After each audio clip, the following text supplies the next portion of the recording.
Pictures of you, pictures of me, hung upon your wall for the world to see. Pictures of you, pictures of me, remind us all of what we could have been.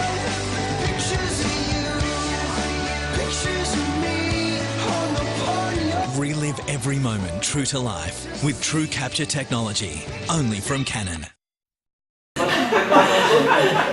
Not if you want to stay married to that other woman for another 20 years. So slightly different names. Many of you know me through many different identities, so thanks for sticking with me on my personal life journey, which is back to being, like many of you, a small business owner. So I'm sorry it was a statement, not a question, but I had such passion in that business and saw such opportunity, I'd say steal it. So I'm here to talk to you about our consumer needs changing.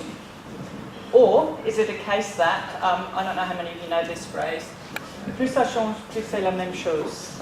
Whose French is up to it?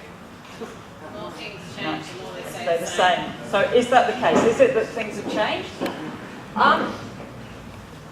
Besides all being in the travel industry, you're all consumers. Well, I think you are all consumers. Anyone not? What's changed, if you think about the way that you buy, plan, experience things in your life, not just in travel, how have you seen things change the last few years? Internet. Sorry? Internet. How's it? Online. Online. What are you doing differently online that you did from a I'm buying more. Buying more? Anyone else buying more than they did? Anyone notice that they buy a lot more stuff on the internet? What about you? My wife does. We research more. We research more. Okay, great. What about your feeling about life? Have you changed the way you've thought about life and the way you look at what's going on in your life in the last few years? You do, you get all of it. There's more immediacy. As Ron said, yeah, more immediacy. Any other things that we've seen that are changing in our lives? How we used to communicate Yeah. on a global level. Okay, so some things have changed.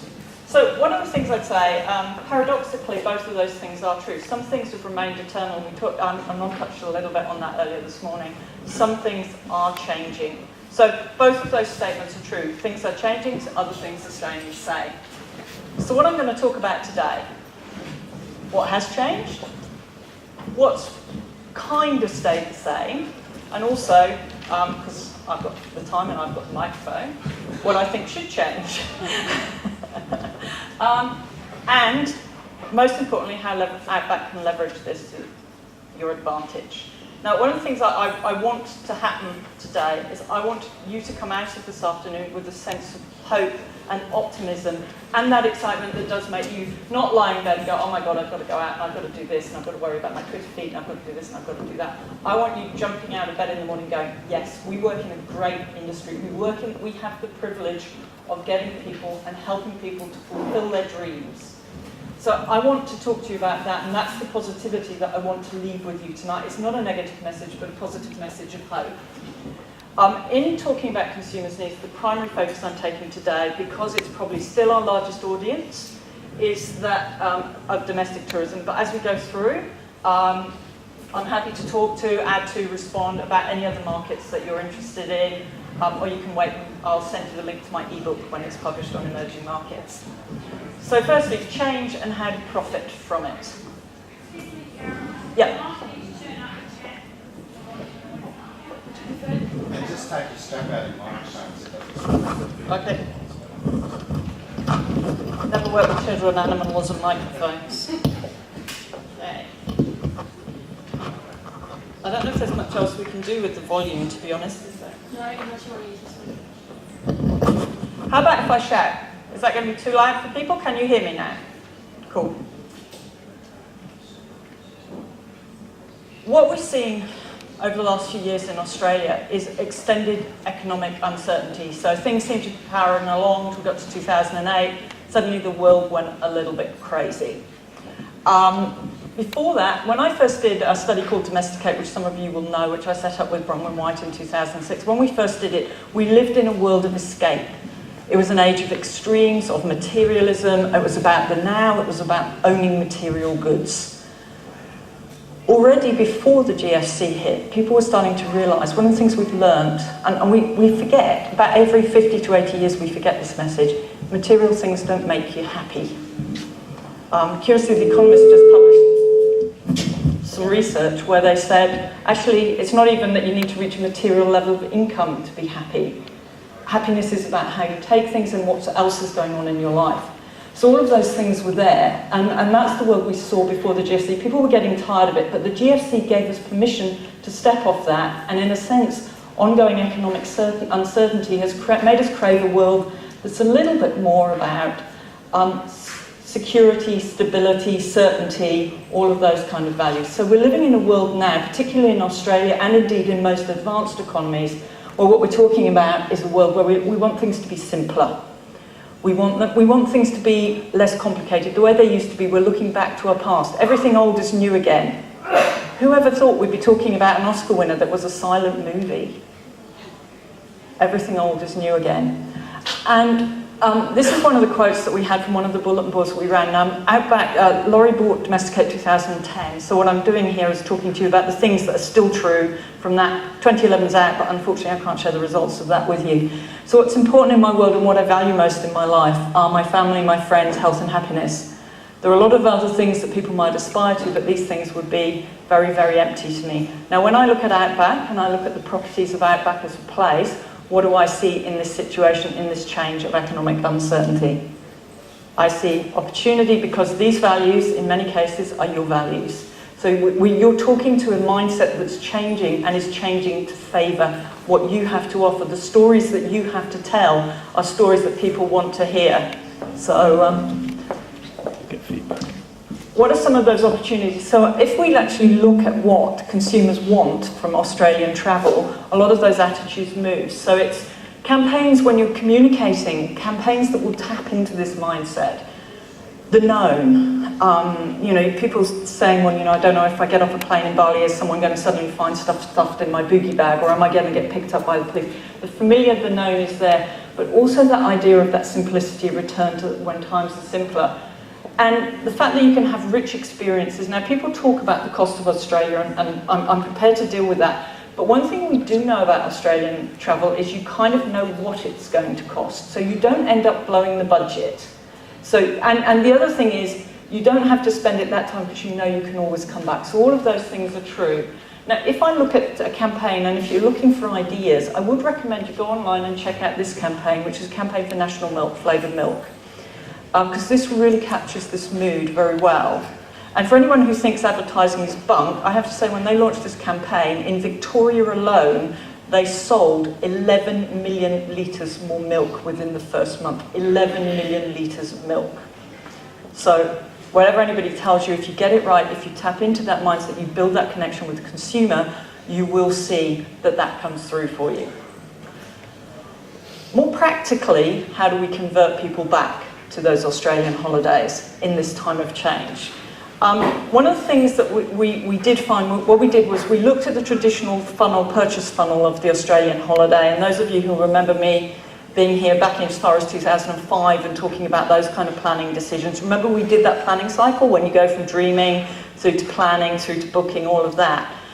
One of the things that we found, well, a couple of things we found is with the change to social media, and I'll talk about that in a little bit more depth, we've actually changed that process, it's disrupted. The order of that process can be in 5 different ways now. So that's the first thing to say. But the second thing is that what we see is if we want to grab that emotion, we need to grab it early in the process. Because holidays in Australia are about the people as much as they're about the place. So if somebody else is offering a compelling way for you to be with those people, and again I will talk about this a little bit more in a moment, they will actually grab that attention. So we need to be finding that trigger early in the process. What is the way that we can do that? And I think somebody touched on this earlier, Sandy, you touched on it, and a couple of other people talking about working together, creating packages. And the measure of success with the package, believe me, is not whether people buy that package, it's whether more people come overall. Because what packages do is, at all of those stages in the purchase funnel, they play a role for you. They create a sense of the possibility of a place. They create a line in the sand. They create an ability for you to go online and start negotiating with people. They are conversation starters. The world we're living in now is about creating opportunities to start that conversation. So basically they do all of those things. And the other thing, again, we had that reference to time poor and how time poor we are. Ron was talking about, the people pushing the lift button. Packages are to help people make the lift come quicker. So definitely I would urge you to work together to create some structures and some packages, ideally a little bit flexible. So don't panic if the first offer comes up. Give them the ability to say, well, look, I actually don't want a B&B. I probably want something a little bit more basic than that. All of those things, I would say that's the way to go in terms of taking that nostalgia and converting it into something that we can do well. If anyone hasn't got this message yet, particularly after the rest of the day, I sort of feel like I'm probably telling you something you already know. The use of the internet and social media, unfortunately I did these numbers and then ABS brought some new numbers out last week. But let me tell you, it just is going to keep on growing and growing. It's not going away because, again, back to that message of the plus ça change, plus c'est la même chose. The point is that the internet is taking us back to the way when we can have one-on-one conversations with many more people in many more situations. So, basically if we look at some of those measures, tablet usage, 155% increase in tablet ownership in Australia over the past year. So, when people say, oh, is 2012 the year of the mobile? My answer is no. 2010 was the year of the mobile, 2011 was the year of the tablet. And God knows where we're going in 2012. Probably just more accessible tablets for the moment, but these disruptive technologies are coming and they're coming faster. So, and I hear this question a lot. I talk to small business conferences as well. I hear this question a lot, oh, do I have to do something about it? Yes, you do, because otherwise it's going to do something about you. We don't have a choice. We really do not have a choice about being in this world. If you are not prepared to engage with this topic, that doesn't mean you have to do everything. It doesn't mean you have to have a massive social media plan, but it has to be integrated into the way you think about communicating your business. It's actually integral to your business. I got off the plane today and I looked around and I thought I was coming to the desert. I've come to bloody England. And I thought, unfortunately, for legal reasons, I can't use my Twitter feed at the moment, but I felt that and thought, imagine if we got out there, imagine if you sent, those of you who've got Twitter connections were out there saying, if you saw it when it's desert, come back and see it when it's green. That's a message that you could be putting out there that costs you 140 characters of time. Similarly, if you put out messages that, anyone here got a farm stay property? Twitter feeds that might go out there and say, the hens are laying really well, or, we sat on the balcony and had a brilliant sunset last night. Really, really low-cost ways of communicating with people. So this is definitely something that you need to be doing, and if you haven't got the message, as I said, if you haven't found it, it's going to find you. Why you need to be in there, and again we've talked about this. Now this is part of a big study my old employer TNS did. This data is available on the internet for free, and so it's well worth getting. And if you're looking at international markets, it's there for 65 countries. So in the unlikely event Tanzania is among your target markets, you can even drill down and get this kind of information for Tanzania. And what this actually says is if we look at that purchase funnel, or the first stages of that purchase funnel, what are the sources that people, roughly what are the sources that percentage of people who are using these sources, and roughly how many sources do they use at each stage of that purchase funnel? And the orange ones are the online, and the darky red ones on the outer edges are offline. And then what percentage of those are brand voice, i.e. you talking to the customer, and what percentage or number of sources they're using are the customers talking to each other about you. Now, I think one thing that you can see is right throughout that stage, now, social media, the internet are the number one way. Online is how customers are engaging with you and talking to you. So definitely, and this is them talking, this is Australians talking about travel globally above the line. Below that is globally how people are doing. So we're pretty much on the average, maybe slightly above. We are leaders in this space in Australia, but pretty much, even if your primary markets think that this doesn't apply to me, my primary markets are international, the message is the internet is where customers are getting their information. It is more important online than offline these days. And that is right the way through to the bottom end. I saw a number recently, 24% of bookings, of inquiries on the internet now are led by mobile. So in the UK, 24% of bookings. So if you're not in the mobile space, already, then think about that. I can't believe there is a business in this room that couldn't do with 24% more bookings. And if they are, can I come and work for you because you're obviously far too rich? And I think, again, the other thing is, and again, Ron touched on this, is life is change. There's no such thing as standing still. When you stand still, you actually do start to decay. So it's going to keep changing. So if we actually look at what, again, this is from the TNS study, what's going on, and we say, what are the top trends today? So what are the most important things that people are doing online in terms of engagement? So number one, they're doing internet banking. So to Gail's point, we're all going online and we're doing a lot more transactions. We're watching user-created video, and we're also watching professionally created video. So again, YouTube is an amazing resource that you can use. Go out there, and one of the things that Google suggests is go out there and search some of the terms that might be relevant to your business, and go out and search them on YouTube and look at what you're doing and your competitors are doing. It's an amazingly powerful way to go. But what are we expecting we're going to be doing in a few years' time? 26% of us are going to be doing time-shifted viewing. So what that does to our lives and the way we live our lives, and also our ability to communicate through traditional advertising needs, is going to get very, very, very tough. But 20% of us are going to be using location-based services to find information. And what we've actually seen is the collapse of the traditional lead times in bookings. We've seen that people are booking way out ahead, they're booking at the last minute, they're jumping on deals. We've seen the use of things like Groupon really taking off. It's changing the way that people are buying. So again, if you're not in that location-based service, you're going to be missing those people who've adjusted their lifestyles to be, I can rock up into town and do this providing there's not the Clipsal V8 supercars on, plus the Adelaide Festival, which was a few of us last night who had that hairy journey. So one of the things I would say is that it's going to keep changing. So two things: one, you have to be in it, but two, you don't get to go in and say, hey, we did that job for you, we can all sit back. Life's a bitch in business, it really is. You have to keep paying attention all the time, and the cycles of paying attention are getting shorter and running faster. Now, for some of you, I thought rather than just spat a whole bunch of research statistics at you, I might actually take somebody who's within the travel industry.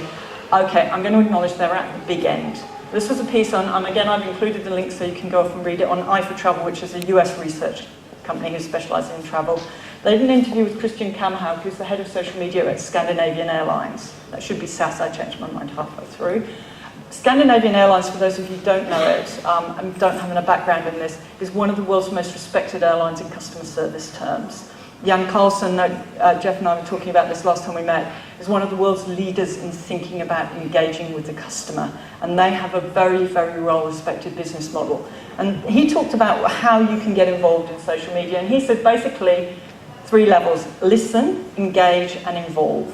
So the first thing to do, again, it's about being customer-focused and about listening to what your customers are saying. The first thing he said is, social media is not free. There's a phrase now that's called earned media. And it's the hardest earned media. Free media is the hardest earned media you'll ever find in your life, because it's about you thinking, it's about you paying attention, it's about giving your time to it. And he's going, don't spam and don't oversell to people. This is a medium for building trust. It's kind of like that, the lie you tell on the first day will come back to haunt you after 10 years of marriage. If you're looking at this as we talked about earlier, of that idea of your second sale, your third sale, your 20 years of sale, don't lie to people. Engage them and tell them the truth. And it's okay to say you don't know when you don't know. In fact, it's better to say that, but ideally you go back and say, I don't know, but I'm going to find out and come back to you. Anyone here get the trend watching stuff? Data from trend watching? Great site, I'd highly recommend it. Their trend of the day yesterday was flawsome.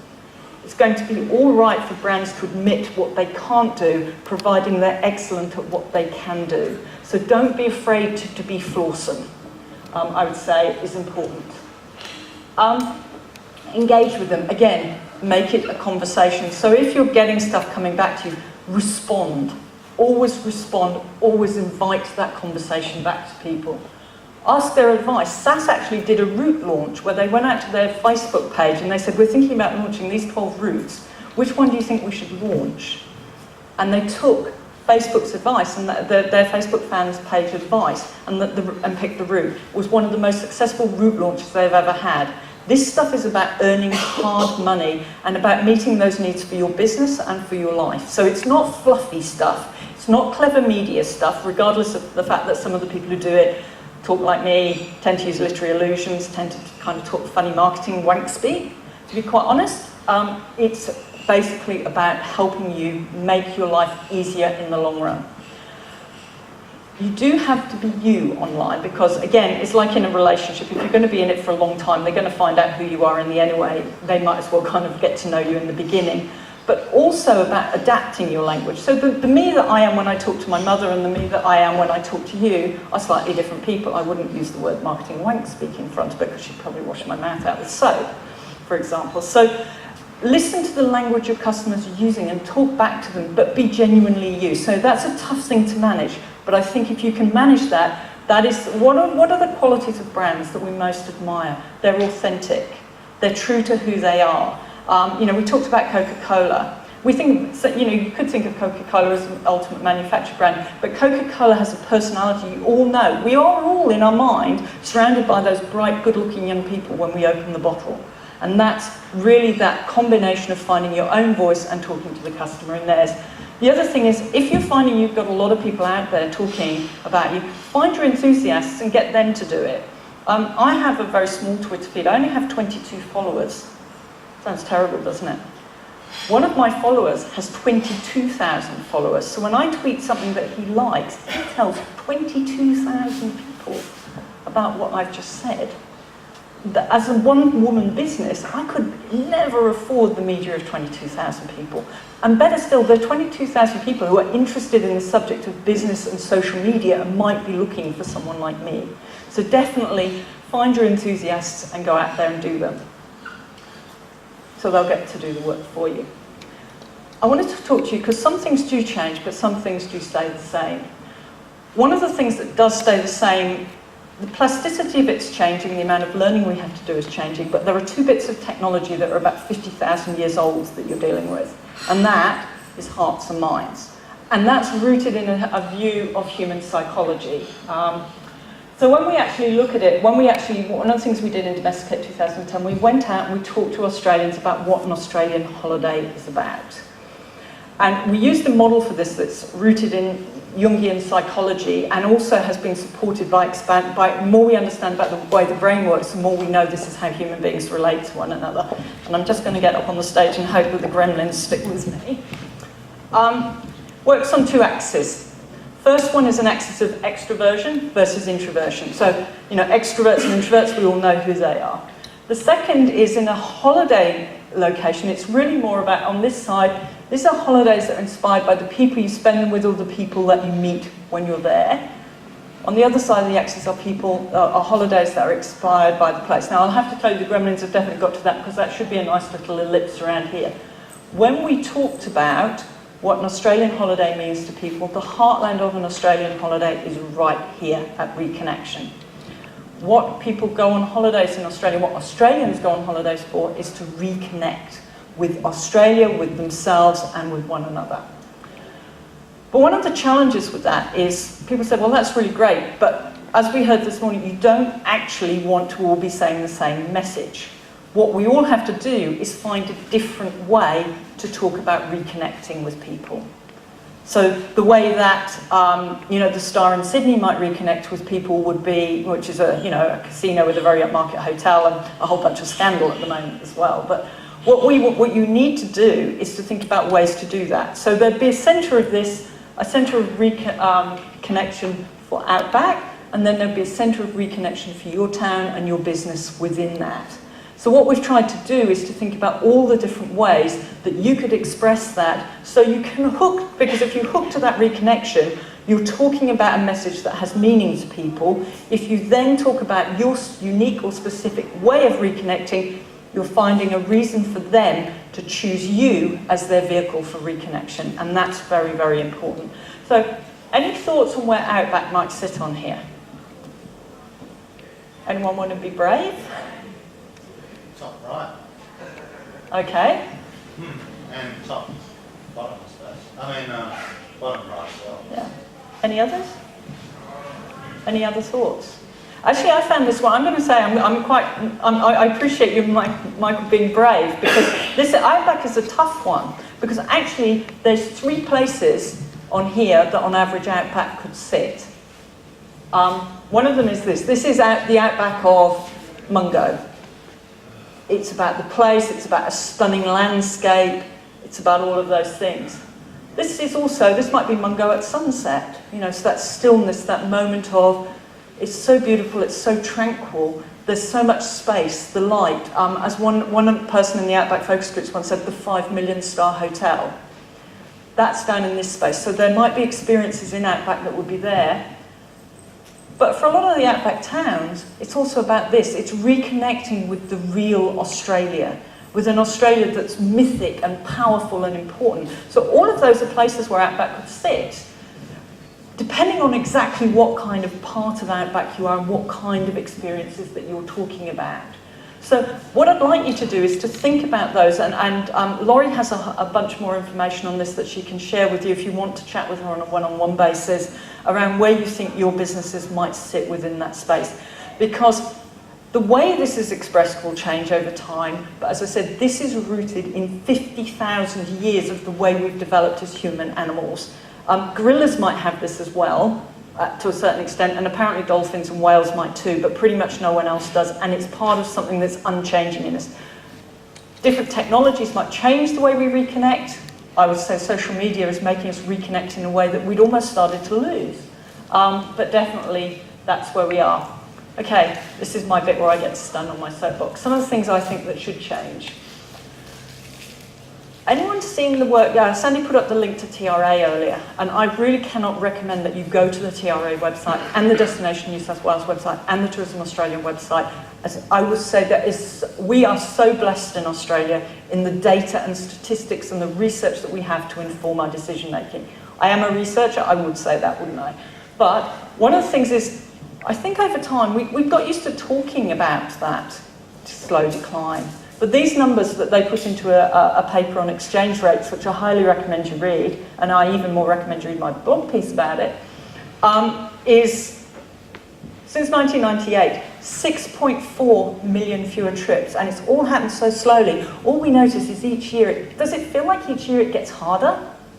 That's what we're talking about. So that's the first thing. I think why I created Domesticate, why Bronwyn White and I created Domesticate is we want to change that. We want there to be 6.4 more trips than there were in 1998. In fact, we'd like there to be 12.8 million more trips.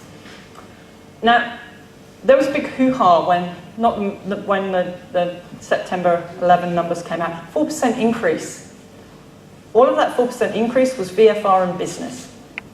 So, basically, it's not core holidays. I say VFR is a great market. If you haven't been in VFR, think about how you can get in there. But basically, there is still a job to be done. And the other thing that we've got, we talk a lot about the patchwork economy in Australia, but there's a patchwork economy within tourism. Because the word on the street, and it may be individually out here, some of you are doing well, the word on the street is it's the cities that are gaining. Because of that time poorness, and because those facilities are coming in. Emirates Morgan Valley can give you reflection and appreciation and all of those things, 2 hours drive from Sydney. So we've got to work harder. I'm not saying this to depress you, I'm saying this to fire you up because it's exactly what we were talking about this morning. We don't learn from success. I just read a quote from a leading business school in America where he said, the hardest businesses to change are successful ones because what's your reason for change? Trouble's there to make us do this, and I'm telling you this because I want us to be fired up to change it. Tourism keeps our regions alive. Again, this is some data from TRA. They did an analysis of the economic importance of tourism, and it's probably a little bit difficult for you to read. But basically, this is the size of the tourism industry, and that's the economic importance of tourism. All of the Outback, all of you, Outback Queensland, all of you are here. So this is a very important industry for us. So tourism is about it's not just about what you do as businesses.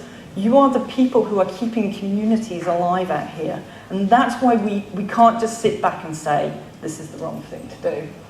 I'm not really a visual person, but I took that elephant. He was outside my tent in the Serengeti. where you can get a bloody sight better mobile coverage than you can here. So please keep agitating to get better mobile coverage. Exchange rates, accommodation and activities. The elephants in the room. Actually, he's outside the room, deliberate error. The exchange rate piece that TRA did, I really do urge you to read it. They said, yes, exchange rates do influence what they're doing, but actually it's the perception of our value and the quality of our product that are driving this. So just as Sandy talked about all the things that you can do to upgrade and that need to keep refreshing, it's there. Because economic evaluation measures what's measurable. All of those things, what I hear when I go into domestic focus groups is, I hear consumers do not want Australian product to be second rate.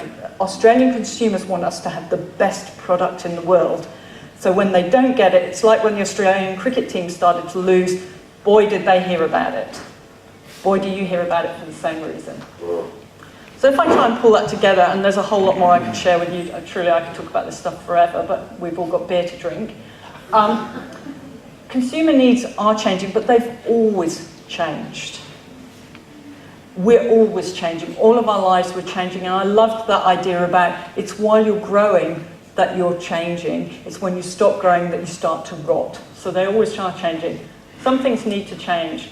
Keep the focus on the product. So don't stop thinking about your product. Never stop thinking about your product. Don't hope the digital world will go away, because it won't. And let's think about how we change that two-speed tourism economy to bring the benefit out here. I honestly am a glass half full person, in spite of all those horribly depressing things I have to say. For the first time in about 10 to 15 years, we've had a growing mindset around that simplicity, that transparency, that honesty. These are your values. So the mindset of the consumer is with us and is probably going to stay with us for quite a bit of a while. These things run in cycles. But the moment we're in that, and the more that economic uncertainty is there, and the more that politicians think what their internal fights are about is more important than what we are, the more that uncertainty goes. This is not a party political point, this is a real point about what Australians are telling us. So that's it. And hopefully by giving you that little map, you've got a better idea of how you can talk uniquely to the customer about what they're looking for us, and how they can drive you to choose it. And I honestly believe, to me, social media is so powerful for you. As I said, how could a business of one woman engage 22,000 people? Social media gave me that opportunity. And 22,000 people are interested in what I do and engaged in what I do. So definitely, as I say, to me, all of these things are amazing opportunities for what you're trying to do. I had two debates about how I would finish this. I did go through school and I went to university, which is why I didn't let Laurie read the biography out, because it tends to, the degree in Dostoevsky and the Kremlin tends to scare people. And I actually debated between two speeches, which are both eve of battle speeches. One's Henry V, the night before the Battle of Agincourt, and I'm going to deal with that one first. And they're all sitting around, and the English are outnumbered by the French, like about 4-1, and the French are all on big horse chargers and the cream of their knights, and the English are a ragtag bunch of drunks, as they are at any football match.